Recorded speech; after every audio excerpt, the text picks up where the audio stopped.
मेहनत का फल। एक गुरु और शिष्य जंगल से होते हुए अपने गांव जा रहे थे। अंधेरा काफी हो चुका था।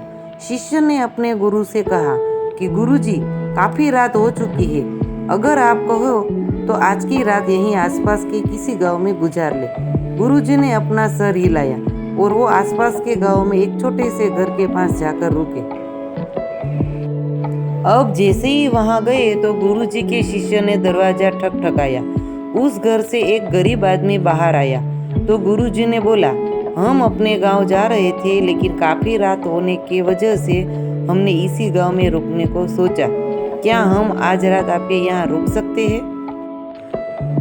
गरीब आदमी बोला, हाँ क्यों नहीं, आप दोनों अंदर आ जाइए। अब जैसे ही गुरुजी अंदर गए, उन्होंने देखा कि उस आदमी के घर में बहुत ज्यादा गरीबी थी। गुरुजी ने उससे पूछा कि आप काम क्या करते हो?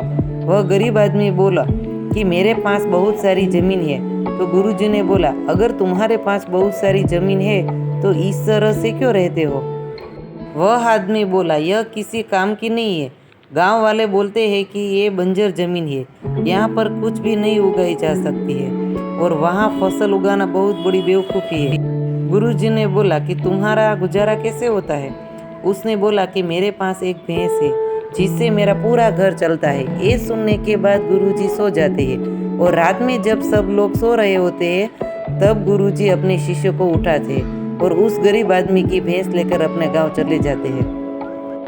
शिष्य अपने गुरु से पूछता है कि गुरुजी, कहीं आप ये गलत तो नहीं कर रहे हो? उस गरीब आदमी की रोजी रोटी इसी भैंस की वजह से चलती है। तो गुरुजी अपने शिष्य की तरफ देखते हैं और मुस्कुराते हुए आगे बढ़ जाते हैं। उस बात को तकरीबन 10 साल गुजर जाते हैं और जो गुरु का शिष्य था वह बहुत बड़ा गुरु बन चुका था। तो एक दिन उन्हें उस गरीब आदमी की याद आती है कि मेरे गुरु ने उस आदमी के साथ अच्छा नहीं किया था।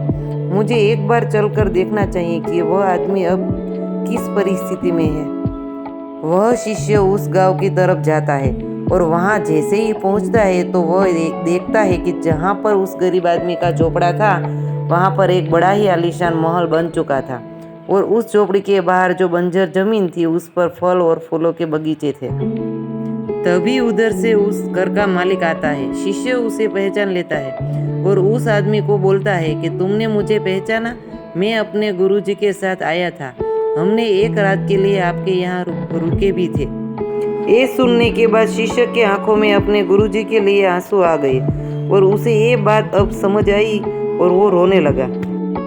वह आदमी उसे पहचान लेता है और बोलता है कि उस रात में आप कहाँ चले गए थे और उस रात के बाद ही मेरी भैंस कहीं चली गई थी। मेरे पास कोई रास्ता भी नहीं था, तो मैंने अपने जमीन पर मेहनत की और फसल निकल आई और आज मैं इस गांव का सबसे बड़ा और सबसे अमीर आदमी बन चुका हूँ। इस कहानी से हमें ये सीख मिलती है कि हमारे अंदर ऐसी बहुत सी टैलेंट छुपी हुई है, लेकिन हमें कोई ना कोई चीज़ रुका कर रखी है। वो आपके फैमिली वाले भी हो सकते हैं, आपकी जॉब भी हो सकती है, कुछ और भी हो सकता है। देखिए, आपके पास भी तो भैंस की जैसी कोई दूसरी चीज़ तो नहीं है जिसने आपको आगे बढ़ने से रोक कर रखा है। अगर मेरी ये कहानी आपको अच्छी लगी हो तो प्लीज़ मेरी चैनल को सब्सक्राइब कीजिए, लाइक कीजिए और ज़्यादा से ज़्यादा शेयर कीजिए। फिर मिलते हैं एक नई कहानी के साथ।